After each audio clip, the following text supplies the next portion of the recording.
13 ஆண்டுகளா 3 மாவட்டத்தை சொந்த காசை போட்டு செலவு பண்ணிருக்கோம். ஆனா இந்த கட்சிக்கு உனக்கு சம்பந்தம் இல்ல, வெளியில போங்க. இவருக்கு ஃபேமிலியிலே பல பிரச்சனை, கட்சியை சொந்தமாக்கிக்கணும், ஃபேமிலி பிரச்சனை. இன்னைக்கெல்லாம் அவர் சொல்றாரு பாண்டிச்சேரி பிரச்சனைக்கு நானா தான் சுட்டு போட்டேன். முதல்ல உன் பிரச்சனை பொம்பளை பிரச்சனை தெரியும், உன் பிரச்சனை தெரியும். தமிழ் சமூகமே நாசமா போச்சுங்க. தமிழ்நாட்டில் இருக்கிற இளைஞர்கள் யார் நாம் தமிழர் கட்சினா அவன் மூளை மொத்தத்தை கரெக்ட் ஆகி அவனை தொழில இருந்து அப்புறப்படுத்தி, பொருளாதாரத்துல இருந்து அப்புறப்படுத்தி, அவனை திருவோடி அந்த வச்சு ஏன் கட்சி 13 ஆண்டு வாழ்க்கையை அழிச்சு ஏன் கட்சிங்களா? ஈழத்தில் அழிந்த இளைஞர்களை விட நாம் தமிழர் கட்சியால இங்க அழிந்த இளைஞர்கள் அதிகம்.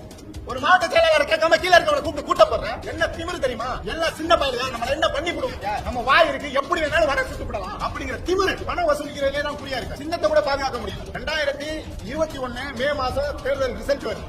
அப்பவே தெரியும் சின்ன நமக்கு போராடுறது தான் கிடைக்கும். 6.57% தான் நம்ம வாக்கு வாங்கியிருக்கோம். அதை அசால்ட்டா விட்டுட்டு பிஜேபி 30 லட்சம் இளைஞர்களை ஏமாத்துறாரு. நம்மள பிஜேபி முடக்க பாக்குது, பிஜேபி நம்மள அடக்க பாக்குது, திராவிட கட்சியில் நம்மள அடக்க பாக்குது. நம்ம சின்னத்தை பறிக்கவே இல்லை. அதை விட்டு நான் அந்த நிதி வசூலிச்சேன்.